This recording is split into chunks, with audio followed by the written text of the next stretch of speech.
All righty, folks. Welcome back to another 8 o'clock episode of the Raul Reyes Show.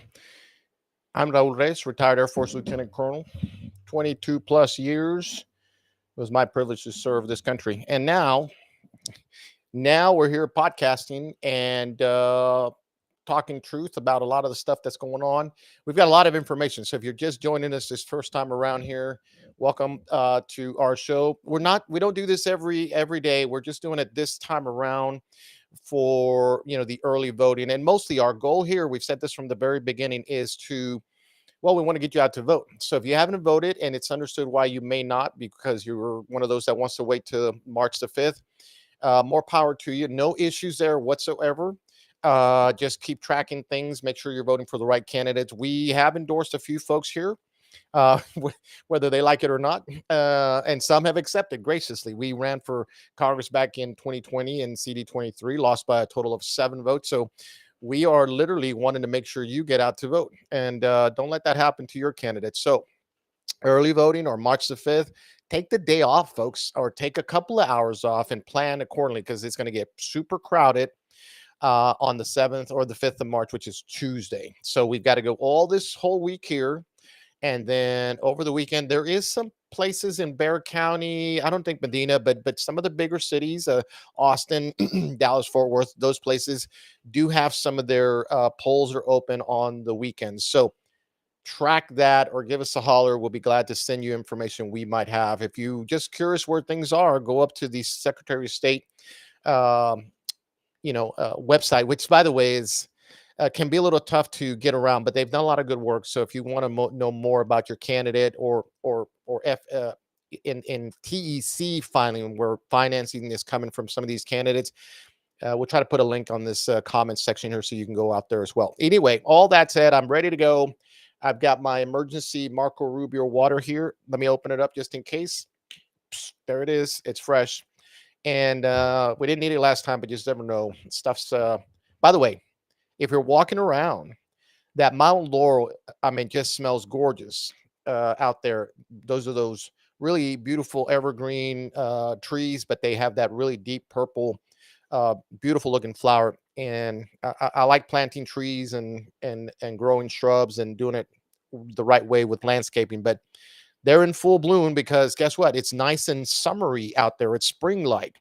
Now we're supposed to get, I'm not the weatherman, guys, but supposed to get cool here in the next couple of days, and it'll be back to 80 degrees again over the weekend. Blue bonnets are coming out, so make sure you get out to the hill country to check it out. But that's not why we're here. We're here to talk politics. Let me tell you something. I was right. I was 100% right. We try to do that on this show, and I'm going to tell you about that. But it's based on a few endorsements that we're seeing today, and we'll talk about that in a minute. But we've got another win by the great, Texas Attorney General Ken Paxton. Let me show you this here real quick. So this is them up there doing. Let me roll this down a little bit so you can see it. Attorney General Ken Paxton wins case challenging $1.7 trillion federal funding bill passed unconstitutionally with less than half of the U.S. Congress physically present. And this is back in 2022. Congress was proxy voting. Do you remember this? They've been doing this proxy voting ever since COVID, which is a bunch of crap. I mean, if you're going to, hightail it and cut and run in the most tumultuous times of in our nation's, presence, then you probably don't need to be the congressman or congresswoman. Now, that's not to belittle or say that at that time COVID wasn't, one of these things you should fear. We're going to talk about that way later. But what if we were in some World War III scenario? What if we were under attack from the Chinese? Do they get to proxy vote? And so the answer is they should have never have done this, but they did. They passed this 1.7 trillion federal funding bill. And guess who took them on? Our wonderful Attorney General Ken Paxton. Let me tell you something. This is why you've got to get rid of the 60 impeachables, right? I don't even know if that's the right word, but these are the people that try to impeach Ken Paxton. You got to get rid of them. Briscoe Kane out there, Bianca Gracia is running against him right here. We had the coward Andrew Murr leave like he should have, because he betrayed us here in our district. But Wesley Verdell is now running against Hatch Smith. We've had this conversation last night, and I've been using the West Verdell Hatch Smith as an example of what's happening across Texas. We're going to highlight that. But for now, this is why they wanted to sideline uh, this attorney general, because he's actually taking it to the federal government. This is what you're supposed to do when the federal government encroaches and or does things that it shouldn't be doing. Like in this case, proxy voting for $1.7 trillion of federal funding. So I think our Congress was physically not there. In fact, we have a letter where for about 2 years he wasn't really in Congress. He was proxy voting, and we know for a fact he wasn't visiting with his constituents, because nobody's ever really seen him unless you're a Richie Rich who gives him money and probably a liberal Democrat. He hangs out with the LULAC crowd. So I mean, the bottom line is he's not the only one. There was a lot of people in Congress that went to Congress during this time and they just wanted a proxy vote. So some folks were on vacation for 2 years. Attorney General Ken Paxton takes this all the way to the Supreme Court and wins. This is it. He's won this case. Now, I have to tell you, the bill has been passed. The money has been spent. I'm not sure what comes of this, but they're not going to be able to proxy vote with, because see, and everybody, if you've ever been in office or have gone to like a school board meeting or even city council, you have to have a quorum. You have to. And a quorum means that there's a preponderance of the members of either the city council, school board, or even some of these committees. Like, for instance, the Republican Party meets once a month. The first thing they do is, how many precinct chairs do we have? And of course, the sergeant at arms will say, hey, Mr. Chairman or Mrs. Chairwoman, I mean, we have enough people for a quorum. And guess what? Boom, that off they go and do the business of the people, whatever the case may be. Um, Politics, sports, whatever. As long as you run a committee or a council of sorts, and you run it like you're supposed to, a quorum is what you need. Turns out when they did this $1.7 trillion, there wasn't anything like that. So Ken Paxton, our own very Texas Attorney General, took them to court and he won. I wanted to lead off with that because the emphasis here is that 60 representatives tried to impeach this guy. Actually, they did it, and they sidelined him for about a year and a half or two. And so, guess what? The federal government got away with anything and everything they wanted, because really throughout the East or West Coast, which are the very liberal states, nobody there was doing anything, nothing. And so now what you have is Texas with no real attorney general pushing up against the Biden administration. They're getting away with everything. $1.7 trillion of your tax money was funding things, and your congressman, I'm 100% sure Tony Gonzalez in this district was not there. You need to find out if your congressman was there and ask him why or why not. But that's the leadoff story there. I started off with that for a couple of reasons. One, Ken Paxton is at the center of our conversation tonight because he is running around all over Texas helping people get elected, real conservatives, constitutional uh, patriots who have had enough of the 60 who try to impeach him. Now, you can't blame the guy, right? It's not retribution, it's just politics. You try to impeach me, and I'm going to find somebody to run against you. By the way, they weren't successful. He's now back in the seat, and he's winning fights against the U.S. government. This is exactly what we want. I don't want to wake up in the morning and consternate over, is that even a word? Linda Ruski, look that up, please. Is that even a word? I don't want to be in consternation over anything anytime Joe Biden wakes up and he doesn't have enough ice cream that I have to flinch. This is Texas. The whole federal government go to hell. But we're going to be in Texas and we're going to be Texans. So Ken Paxton is the only one doing that now. Let's bring it to modern day politics in these 2 weeks that we're here. Like little transition here. Don't lose. I'm gonna hit a curve here. Don't go off the don't. Oh, is it a word or not, Linda? It's not really a word. We're making stuff up. Just the words. Just the words. It's Spanglish, English, maybe some Del Real Tex-Mex here. I digress. Bottom line is Ken Paxton in modern day today for the last 3 or 4 months has been endorsing candidates. Um, I'm going to go back out to Houston. John Perez out there, Bianca Gracia, right here locally, Wes Riddell, who, by the way, has been in the fight for almost 5.5 years, trying to get to someplace so that we can have a real representative. Andrew Murstache was not that guy. Enter some guy named Hatch Smith. Now, for all of you, we're not. This is a local race, but you can apply this to Texarkana or Amarillo, DFW, Houston, Austin. If you're from that area, you probably recognize this. Out of nowhere comes an establishment candidate who's never voted in the Republican primary. And all of a sudden, he's got the backing of what I consider to be the establishment. Now, for historical purposes, I ran against Senator Pete Flores from Senate District 24. I didn't do it because I wanted to spend all of my money doing it and or somebody else's because there was a lot of donations. I did it because it was the right thing to do to expose the senator for being an old guard Democrat, you see, and he still is. And I'm going to prove it again tonight because guess what? He's been helping Hatch Smith try to get elected, not just here in Medina County, but all the way up to Junction and all the way up to McCamey, doing fundraisers or whatever it is they do for all this for the establishment candidates. And if you look, if you're in this area, you'll see a lot of Hatch Smith mailers. They're not cheap, folks. You're talking $10,000, $15,000 a pop. If you're going to hit all the base for the Republican Party, the hardcore Republicans, the weak middle Republicans, and the ones that hardly ever vote, and then maybe even some Democrats, because you're going to try to convince them to come to you. You're talking $15,000, $20,000 a pop. I've seen 7 or 8 of these. Where's the money coming from? The guy's a rancher out in Llano, Texas, or somewhere out there. Here's the point. Ken Paxton has been endorsing a lot of candidates. Let me bring it back here. We'll reel it back in. Get back in the rhythm here. Ken Paxton has been endorsing a lot of people. Okay. Guess who is actually, it looks like, and I'm 100% correct on this, Donald J. Trump in the last 4 days has literally been endorsing everybody that Ken Paxton put his hand on.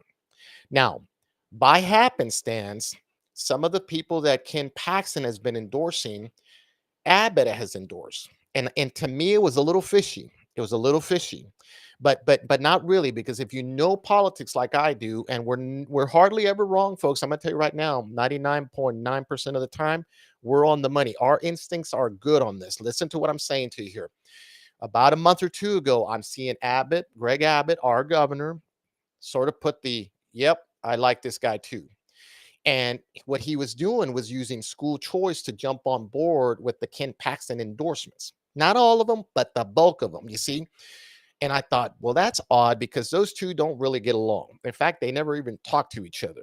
Can you believe that? Everything you see Texas do against Joe Biden is your attorney general, Ken Paxton. That's why they try to get rid of him. I said that 100 times. I'm going to leave it alone for now. Okay, back to Abbott.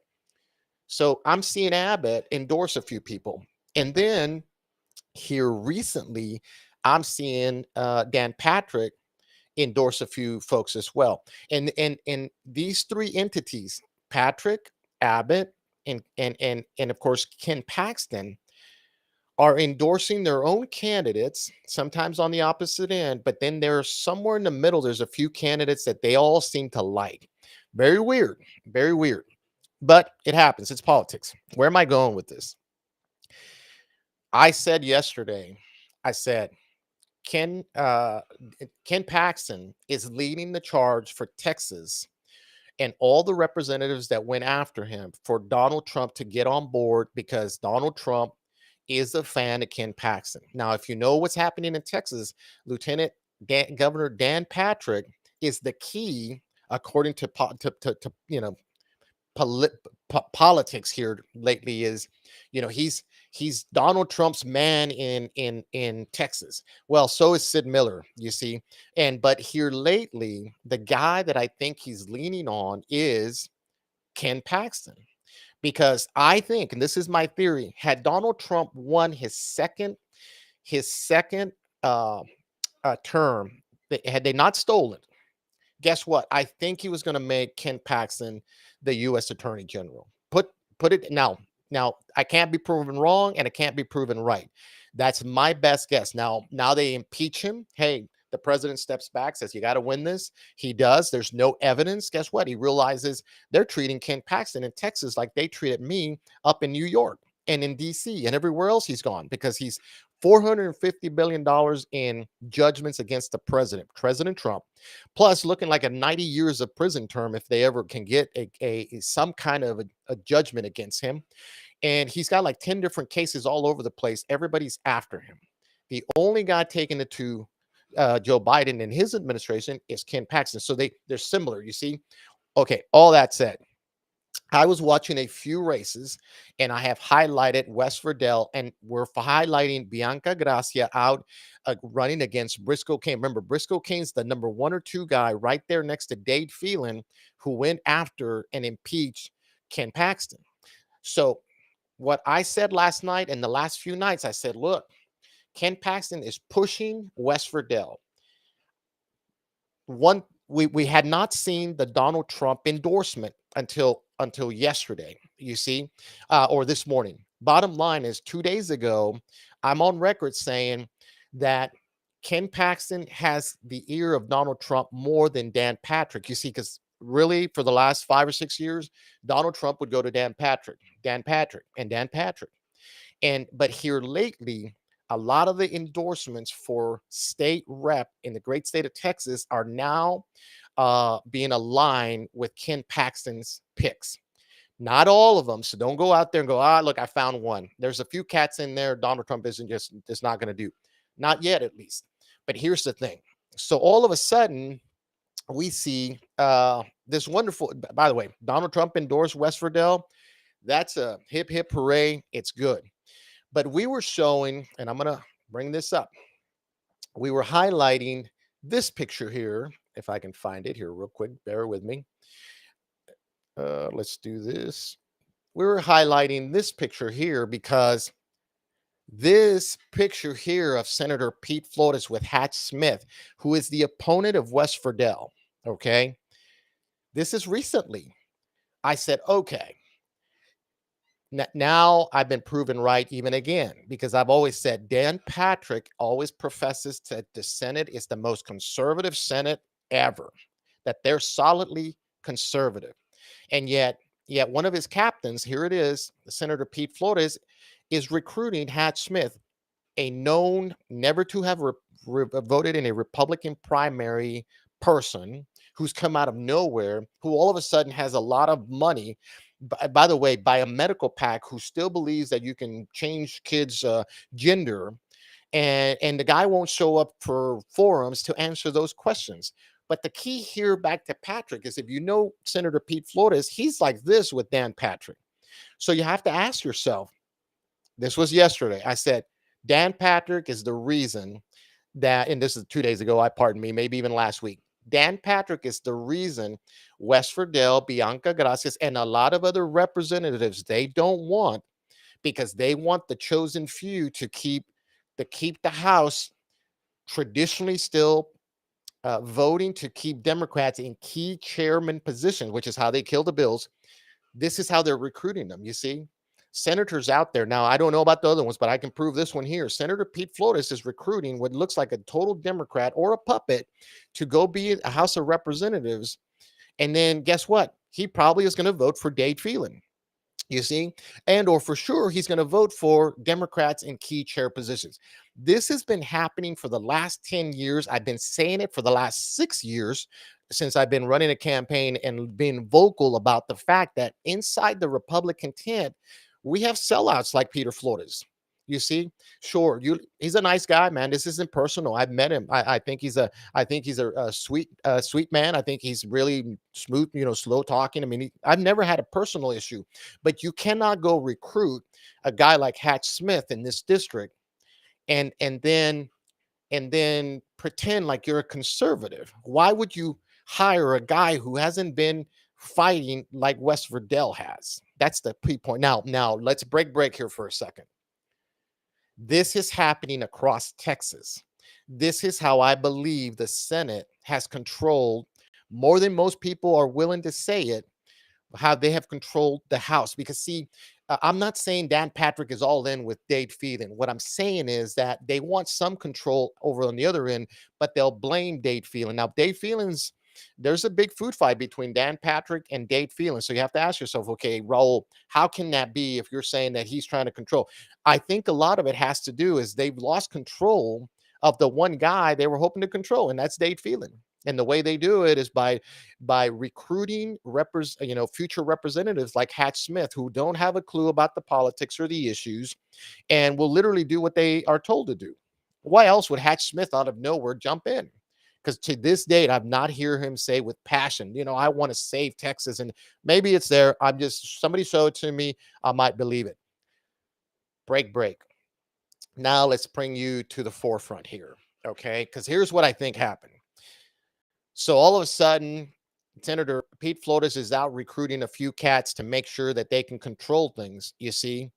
And what happens is, the good news is, let me share this piece here, is that Donald Trump endorses West Verdell. This is great news. I believe it came because Ken Paxton has been pushing and pushing and pushing. And and I'm going to say it one more time. I'll say it again. If Donald Trump wins a second term, I think we're going to see a U.S. Attorney General Ken Paxton. I'm just guessing at it here. Yeah, I could be wrong, but I'm normally not. And so the Trumpster, who we still endear highly, even though he's endorsed against me twice because of probably Dan Patrick and Peter Flores and a few others. See, they can't control me. And to be honest with you, they're not going to be able to control West Verdell. But Donald Trump is now sided with Ken Paxton, right? And so all of a sudden, you see this. You see this endorsement, highly endorsed, uh, you know, uh, uh, Dan Patrick. So you would think this is enough right here. And by the way, we are thankful that Dan Patrick saw the light. There is a little sarcasm on my part, but I am thankful because guess what? This puts West Verdell in the seat in Austin come next year, and that's what we want. We want to thank God for that. We want to thank God that he exposed the things that needed to be exposed so that Dan Patrick is now endorsing what I think is a good man, a good constitutional conservative patriot like West Verdell. I am cheering for West all the way to the end. But now you have to ask yourself, what happened to Pete Flores? So Pete Flores now is out on the limb with Hatch Smith, you see. And I thought, well, okay, they're just going to let it die, except for if you look at this, and let me see if I can find it here. I'm going to play this for you because it's enough for the lieutenant governor to put hey, I endorse, West Verdell. But by the way, he's not the only one. There's a few other folks that he's coming over the top. I'm going to show you this because this is good. This is excellent stuff right here. Let me put this back on here real quick. Let me share that. I'm going to play this. Hopefully it doesn't go into a commercial. Here we go. Let me see if we can hear this good. President Donald Trump has endorsed West Verdell. My complete and total endorsement. West Verdell is the Make America Great Again, bold conservative, the president trusts to fight for you in the Texas House. President Trump is asking you to go down ballot and vote for West Verdell. Early voting ends Friday, so vote today for West Verdell. Trump and Verdell, that's the ticket. Yeah, that's the ticket. All right. So to me, it was enough to put but look, this is fantastic news. Trump has endorsed him. Ted Cruz has endorsed him. Ted Miller has endorsed. Ken Paxton has been there from day one. And now you see this video from Dan Patrick. It looks like overkill, but let me tell you what's happening.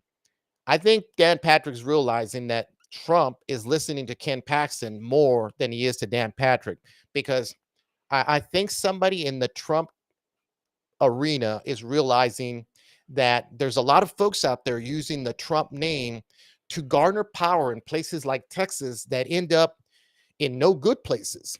Because I've said this from day one. The reason I'm not a fan of Dan Patrick, and I thank him, by the way, if he's listening, thank you for doing the right thing, even though I think that you were a strong arm to do it. But I'm thankful that you did it because West Verdell is the right guy to send to Austin, not Hatch Smith, who I think, now this is me in the politic realm, who I think Senator Pete Flores was working for Patrick to try to get Hatch Smith, because this is how they control things.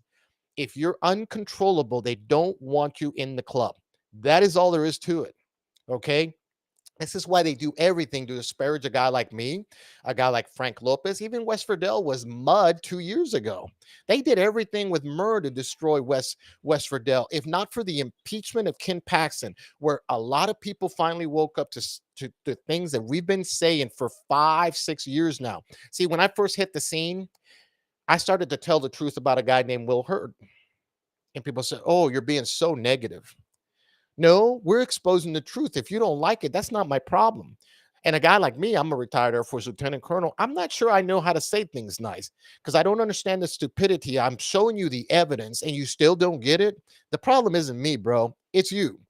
So, what I'm saying to you is, I've been saying that there's been this under the table play that looks like Dan Patrick is the conservative, and yet he's sending his capos, maybe that's Italian for captains or something, but he's sending his underlings to go out and recruit people like Hatch Smith.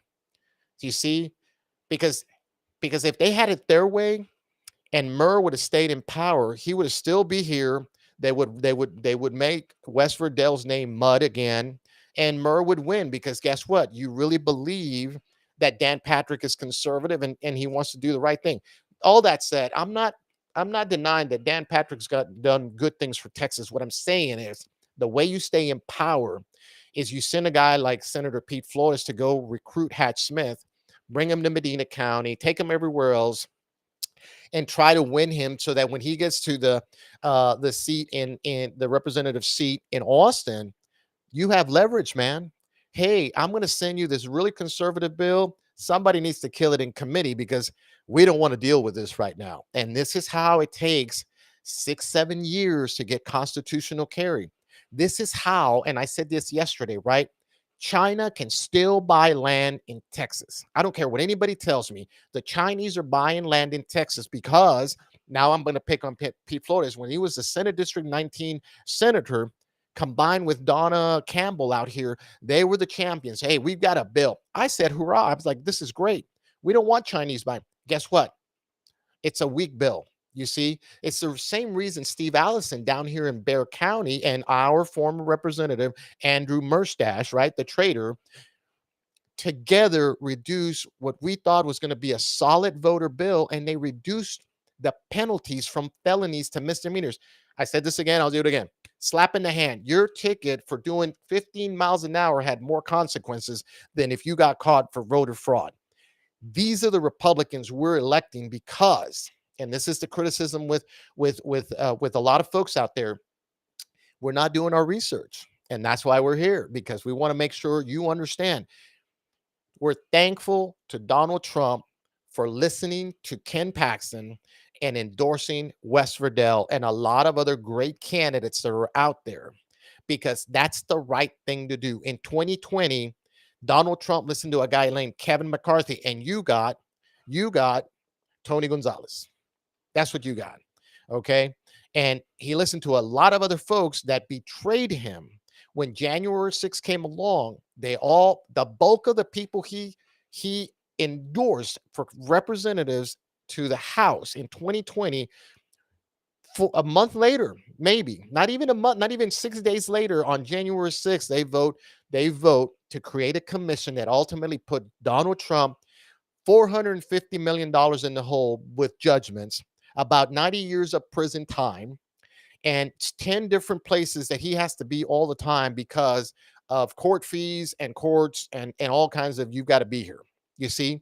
So this is what we're trying to expose here. I think it's a wonderful thing he endorsed West Verdell. Litmus test for me right now is the Bianca Gracia Briscoe Kane, because see, Murr was the number one guy with Dade Phelan. Briscoe Kane is the number two guy with Dade Phelan. Unlike Murr, Briscoe Kane thinks he can get reelected. You see? So there's my friend Bianca Gracia out there in Houston, taking it to him, block walking, doing everything they need to do. And so the answer is it going to happen? I think they're blocking. I think Dan Patrick is blocking or maybe Abbott is blocking the Bianca Gracia endorsement against Briscoe Kane. Now, here's the good news. That same thing that happened with West Verdell. Ken Paxton is endorsing and pushing hard for Bianca Gracia against Briscoe Kane. Some of you are like, I don't know who this Bianca Gracia is. She's the former Latinos for Trump. She literally created it, made it a pack, and was helping Latinos leave the Democrat Party to come to the Republican Party. She's a lot of the reasons why, if you go down to Brownsville and all this, you would not have a Myra Flores today if not for a person, and just a grassroots leader like Bianca Gracia, who was down in Brownsville, McAllen, with her group, encouraging Latinos to leave the Democrat Party. It's the only reason we have a chance down there to turn it red. You see, now there's a whole lot of other folks we got to give credit. I'm just telling you. So she's now running against Briscoe Kane. If Murr in our district, Andrew Murr, who is not seeking reelection, as being trying to be replaced by Senator B. Florida's selection, which is Hatch Smith, he's out. But Briscoe Kane has decided to stay. Okay, we're gonna find out real soon. Trump needs to forego Abbott and Dan Patrick and listen to Ken Paxton. I'm asking him if anybody from the Trump campaign is listening, we are watching that race, because that'll tell us that the old guard of Abbott and Patrick, which in my opinion need to change soon, because Texas is going blue. Texas is going blue. We can talk about the border. It's a mess. We can talk about your taxes. By the way, I've got a running joke here. Hopefully, my family member isn't listening, but we were having dinner here a couple of days ago, and she put her hand down. She goes, Theo Jr., because that's what they call me. My taxes doubled. I said, yeah, keep voting for the Democrats and or Republicans who say they're going to do one thing and then don't do it. And of course, so the point there is taxes have gone up. And this is a young and up and starting person. She's barely got a job, and I mean, she's got a good job. She got out of college, did everything she's supposed to do, bought a house, and her taxes have doubled. And so if you look at the border, you look at your taxes, you look at this social chaos that is plaguing not just America but Texas, right? Don't he, she, me, and them, because then they all get upset. I don't care. The bottom line is what we're going through is a failure in leadership. We should never have to flinch whenever Joe Biden gets up and doesn't have enough ice cream to get his brain going. You see? So tonight I want to say this. I'm thankful to Dan Patrick for endorsing my friend Wes Riddell. Period, in the story. I'm thankful to Trump that he listened to Ken Paxton. Now, break. From an analysis perspective, what I'm saying to you is I believe Dan Patrick got drugged to the finish line, and he's now done, the simple stuff like, hey, we endorse West Verdell. But you see that video I just showed you there? It's overkill, because he needs to come across like he thought about it, and he was the originator about it, and he was the guy that really wanted West Verdell. I'm here to tell you that's everything but that. And do you know how we know? Because his captain there, old Senator Pete Flores, either Pete Flores is off the reservation, and he's proven my point that he's a Democrat looking to help the House still keep the old process by which committee chair positions, the key positions, the chairperson position, whereby we still give Democrats an opportunity to do that. Why am I voting Republican if you're going to go and give the power back to Democrats? You see, because the border's a mess. My taxes are high. Social chaos. That's him, she, them. Transgender is still around. By the way, Hatch Smith, a lot of his money's coming in from, I think, I'll have to check, but from a medical pack that still wants to keep the practice going. Texas lawsuit reform. There's another bunch of group that they don't care about conservative Texas values. They just want to be able to control the power. So with that in mind, what I'm saying is, again, from a personal political, this is great for West Verdell, but now we're wanting Bianca Gracia to get endorsed by Trump, because guess what? That'll tell the true tale. For now, the bottom line here is I believe Ken Paxton is now the lead guy with that Trump's he's got Trump's ear is what I'm saying. You see, and now you see this video. It's he's got to come. Dan Patrick has got to come across like, yeah, I wanted West from the beginning. Yet his guy is looking for Hatch Smith, probably because he sent him to do that.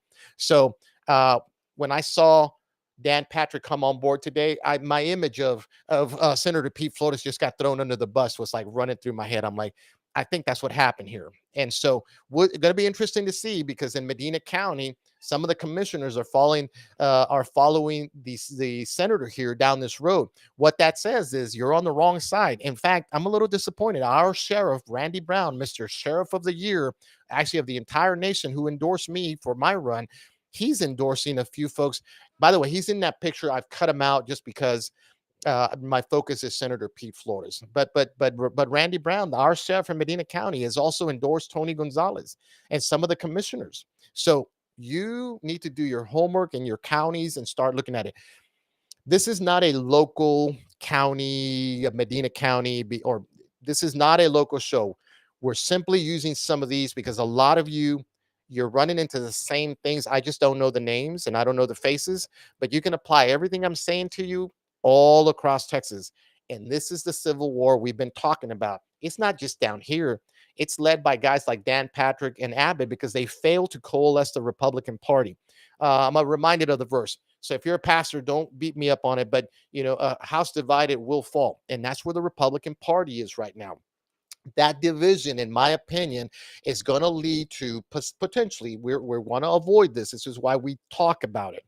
It's going to lead to, no kidding, the House in Austin to go blue in November, and the House in D.C.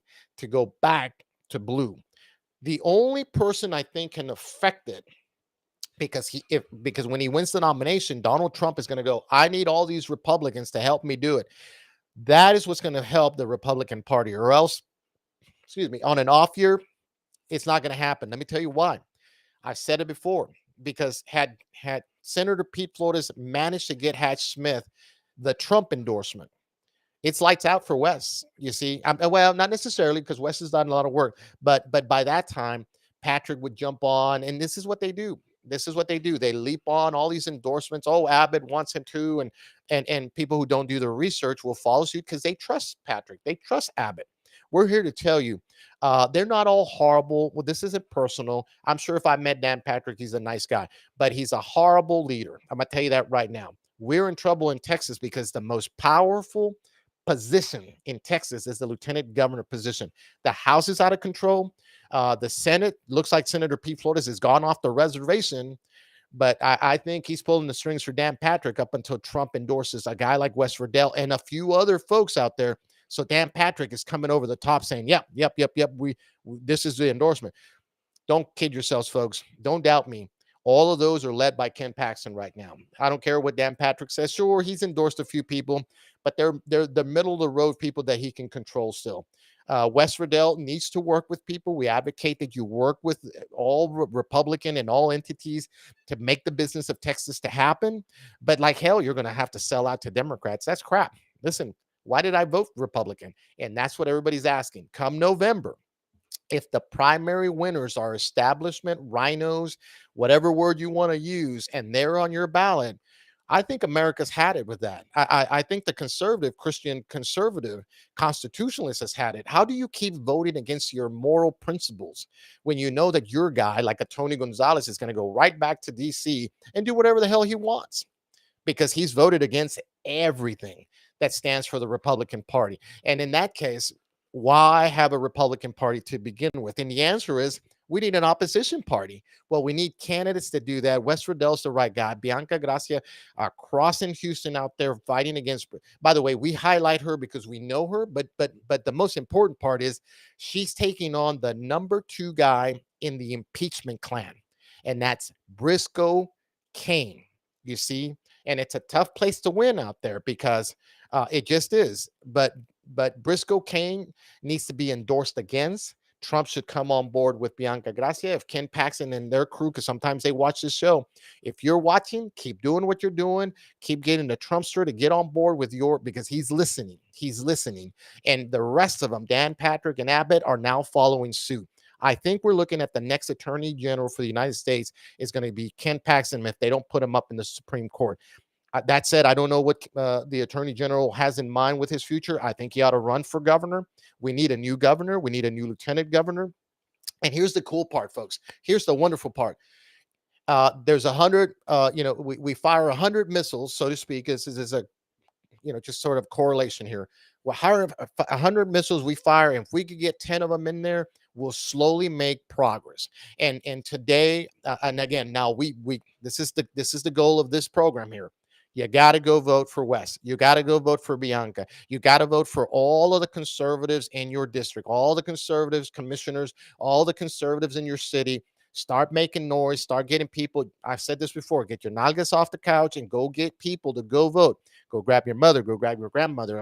Whatever. Everybody's got to go vote. If they don't know who to vote for, holler us here. Or if you already know because you've been listening, go and make it happen. And because guess what? Wes isn't anything. He's not in Austin until you put him there. You got to get him through the primary, and then we got to slam dunk it in November. You see? So all that said, that's the goal here with this show for this whole week. And next week after, by the way, on Tuesday, we're going to be rolling. We might have some carne asada, little fajitas in the back here somewhere. So if it's smoky back here, it's because we're going to be cooking and talking politics for about 2 or 3 hours while we watch the results come in. And so that's the plan. Next Tuesday, March the 5th, I'm gonna put everything aside, gonna put my business, just get everything set up so that we're not bothered and we can get a lot of research here and get some things going. Speaking of research, before I leave you, and we've got a little ways to go here, let me show you this here. I beat up on Dan Patrick and that crowd long enough. Again, for the record, I'm thankful to Dan Patrick for endorsing Wes Riddell. That should have happened a long time ago. You need to get a hold of Senator Pete Flores because he's making a mess down here in the southern part of Texas, of San Antonio area, because his district is all the way to Atascosa. So Dan Patrick, get a hold of your guy and get him back in check because he's out trying to recruit Democrats to keep the same old traditions happening. I've said that before. I'll say it again. Senator Pete Flores ought to be this last session, and we need to get a real senator with conservative values for SD 24. Let me show you some numbers because we're going to turn our attention now to Senate District 23. For all of you who are tracking this is one of my favorite races. I'm not in it, but there's some good folks in here. Let me share this bad boy here real quick. Where'd you go? Bam, here. There it is. All right. Let me bring this up. We did this little spreadsheet here. Let me see if we can roll this up a little bit. So if you're not tracking, this is CD 23. The Scott incumbent Tony Gonzalez, the Democrat LULAC sponsored congressman that lied to the whole world, who said he was going to build the border wall, hasn't done anything, who is sided with Biden against the other 24 congressmen, to include Chip Roy, who put the border bill out there. By the way, that border bill didn't get passed or didn't get out of committee and where it needed to go because of Tony Gonzalez. So a lot of things, this guy's just been horrible. Voted against gun laws, and then of course for not just my custom border patrol agents, but a lot of the folks that are working down on the border. This is the same guy who voted to mandate vaccines for federal employees against their will. So they have now resulted in vaccines that have been really unsafe. But you can thank Tony Gonzalez for siding with Democrats on that. Now that said, this is the 29 counties. I'm going to roll it up here. Let me see real quick. Give me a second. All right, just a little clear the throat here. I might need my Marco Rubio emergency water. Not yet. Not there yet. These are 29 counties, CD 23. This is the total vote. Trusty technician Linda Ruski, is this as of yesterday or today's date? What do we got here? Okay, this is all of yesterday because voting just closed at 7 o'clock, maybe 8 o'clock in places like Bear County and these other places. But the bottom line is this is as of yesterday. Let me run through the numbers here. Bear County, if you look right here to date, Bear County has 25,539 votes. El Paso is at 4,079 votes. Now the let me just say this about those two counties. We don't have strictly CD23 separated. So this is the entire county. Okay. So just bear that in mind. We're not going to see these huge numbers. Uh, CD23 is probably, I don't know, maybe 20% of that total 2,500 vote. By the time it's all said and done, there should be about 12 to 14,000 people, maybe 11,000 people that will vote in the primary in CD23 for this race. And of course, El Paso right there, 4,079. Medina County here, a short third to 2,208. Now, this is CD23. The rest of these counties are all votes that are for CD23 only. Just the top two, I have to say that because if El Paso's got like, I think there's three different, well, there's two districts there. The CD16, I think that's Veronica Escobar is the preponderance of El Paso is that CD. So she doesn't have to go anywhere. She just kind of stays in town. But the outskirts down there by by Clint, Texas. If you know El Paso, if you're coming into I-10, you've got Clint, San Eli, which is San Elizario, and that little lower valley area, right as you come into El Paso, Horizon City, that's El Paso. And but again, you'll see there's only 4,079 votes there. So really, there's not a lot of heavy voting going on. And the reason is why. Why is there not? There's only 4,079 votes in El Paso. They're all Democrats. Yeah, they're all Democrats. They've got 1 million people there, whatever the number is, maybe 1.5 million. I don't know what the pop. Linda, tell me, see if you can find out what the population for El Paso is. Is this is how many Republicans have voted in both the Escobar race and in the Gonzalez race. Okay, and so just keep that in mind because I want to make sure I'm not confusing you. Now the rest of these down here, there's Medina County, 2,200 votes. Here's old little Maverick. Maverick, by the way, if you look at Maverick, look at how many voters they have: 34,947 voters.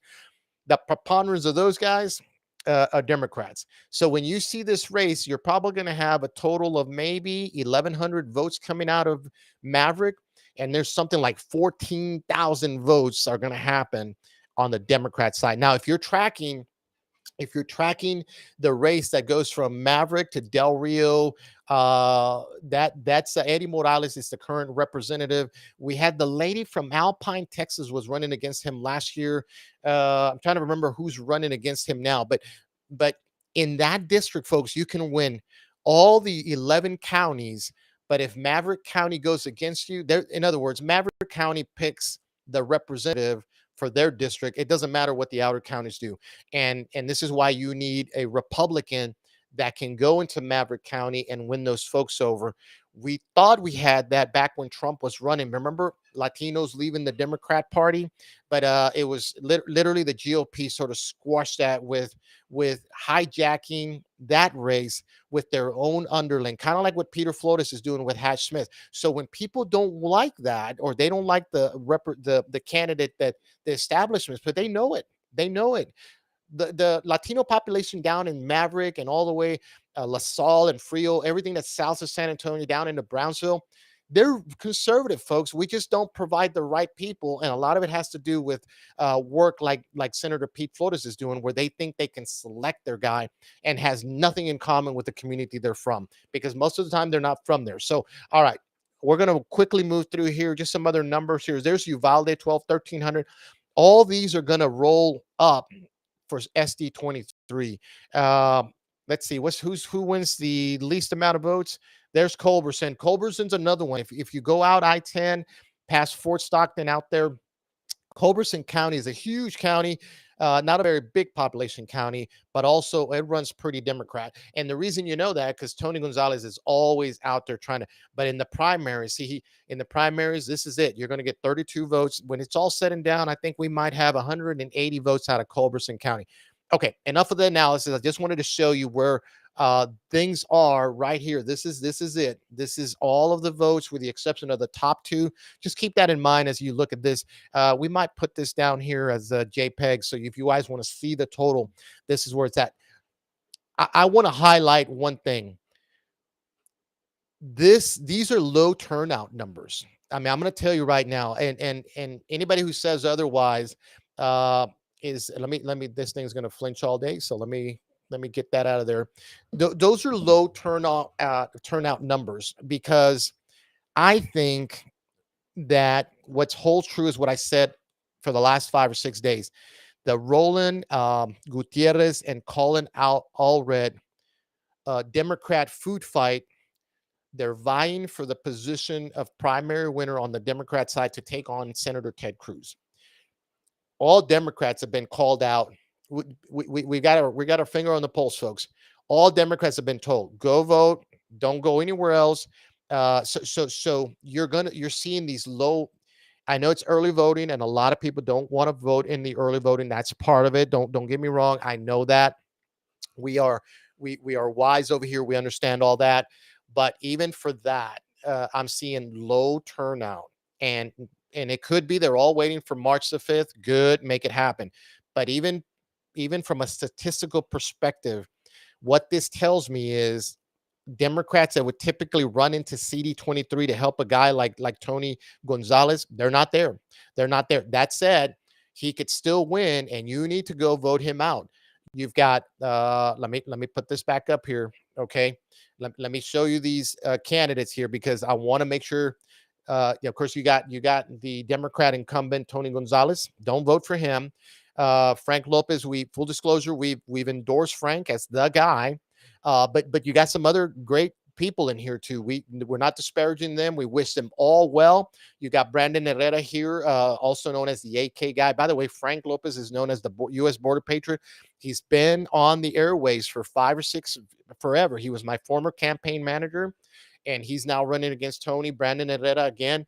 If you're but because we want to be unbiased here, even though we've endorsed Frank, we want to be informative. He put out this mailer out here. How many of you guys got this here? Let me see if we can.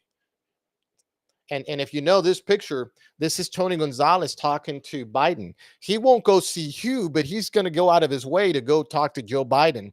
And but Brandon Herrera is sending out a lot of mailers. Another just exposing Tony Gonzalez for who he is, and that's a good thing.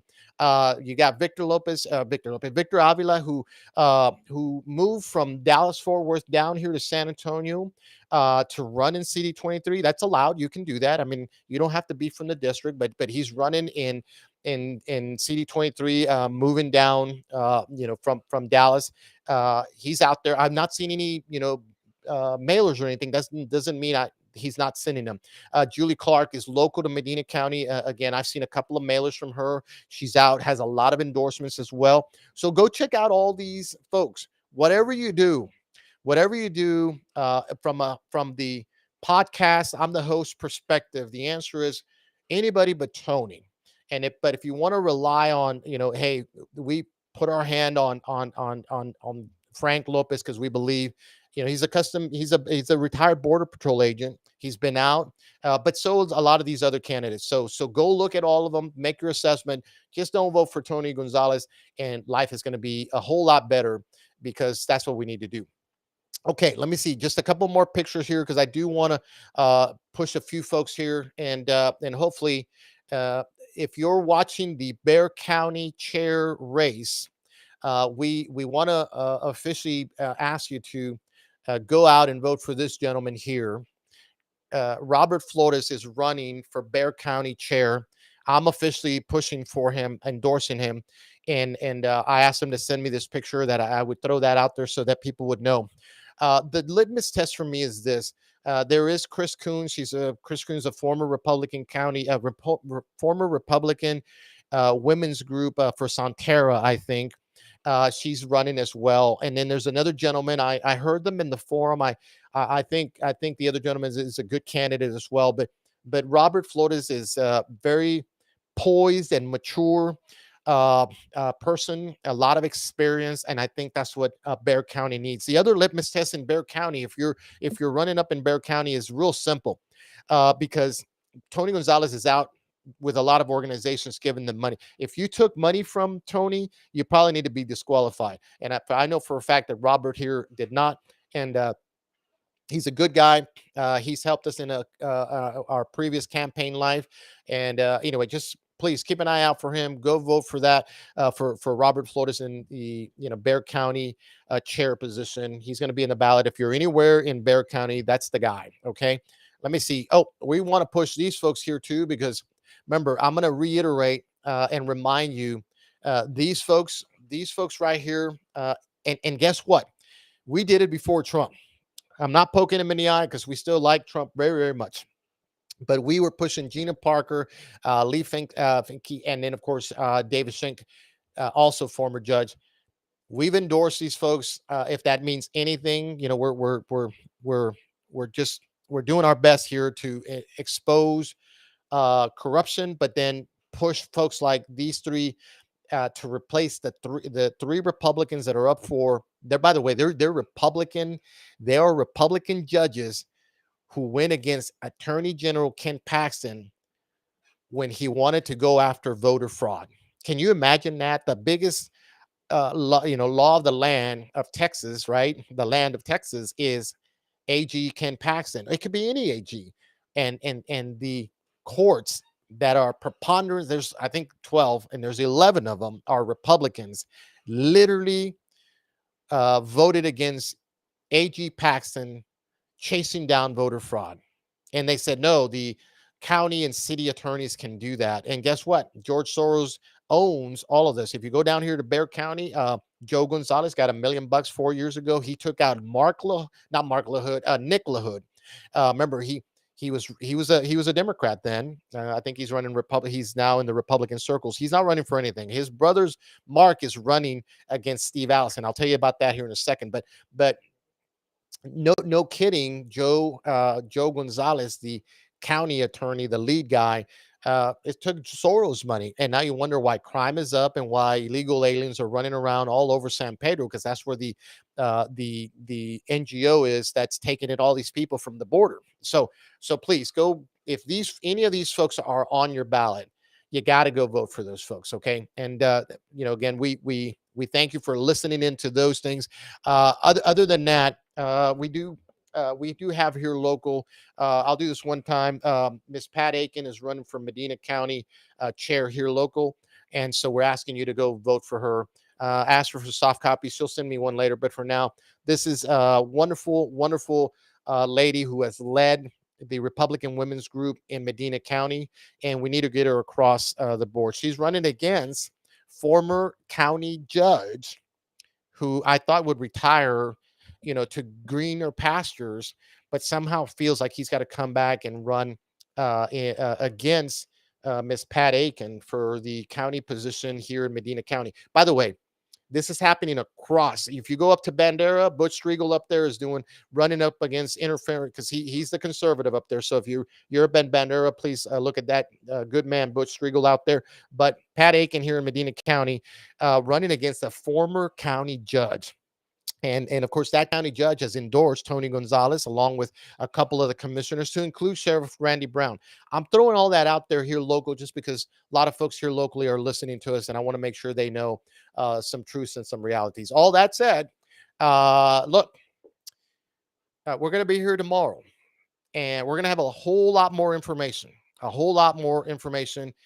Things are just going to get worse. If you go to your mailbox mañana and you pull out 30 of those mailers, I warn you, because in the next 3 or 4 days, expect a lot of those. I've seen a few from Tony Gonzalez sort of pretending like he's not in a campaign and running against Biden only. Hey, that's what incumbents do. But the candidates that are running against him are really taking it to him. So I think he's going to have to contend with that. I expect that there's going to be negative ads run against maybe Frank and or Brandon or Julie here in the near future in CD23, but that's going to be across the board. So hang on to your hats. We got another 4 or 5 days of voting early. And then on Tuesday, we do it for the last time. And we pray to God that the right people win, because this country, it can't handle any more folks with no integrity. You don't have to be perfect, folks. We've all fallen short. But we thank God that our Lord and Savior Jesus Christ allows us redemption, and that's a good thing. That's a good thing.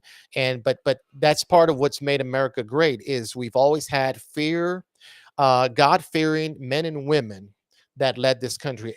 There's a whole lot of folks that don't really fear God anymore, and they can run around doing whatever they want to. Well, we're here to expose the truth. You don't have to like us, but you certainly are going to have to hear about us. And so that's what we're doing here. We're going to keep sounding off and the alarm, exposing folks like Pete Flores and where we need to, Abbott and Patrick, because guess what? Just because they're Republicans doesn't make them perfect. We wouldn't be in the mess we're in if we had the right leadership. And I'm going to be tuning that all the way to the end, because I don't want the House, and I started this earlier, I don't want the House in Austin to go blue. I don't want DC Congress, the House, to go blue. We can hold the line, but in the primaries is when you got to go do something about the things that you want to do. So, with all that said, look, thanks for tuning in. Getting a little bit of cotton mouth. I might throw this in here before we go. One more here. I did say I wanted to mention Mr. Jerome Miltus. He's one of the precincts here in Medina County. They're running a guy against him that's part of the crowd that wants to turn Medina back into like a Senator Pete Flores establishment crowd. And so go out and vote Jerome Miltus. He's a good man as well. Wonderful Christian constitutional, well versed in the Constitution. So that's the guy we need there too. With all that said, God bless all of you. Go out and vote, and don't complain. So as I always say, stop your whining and go vote the clowns out. And of course, with that, we will see you mañana, 8 o'clock. Let everybody know. Tune in. We're having fun here. No, nothing. It's not personal. It's not personal. We go to bed, we say our prayers, and we pray for our enemies and everybody else. It's not personal. But I am going to bother you every day. Stop your whining. Get off your nalgas and go vote the clowns out. Hasta la bye bye. We will see you mañana.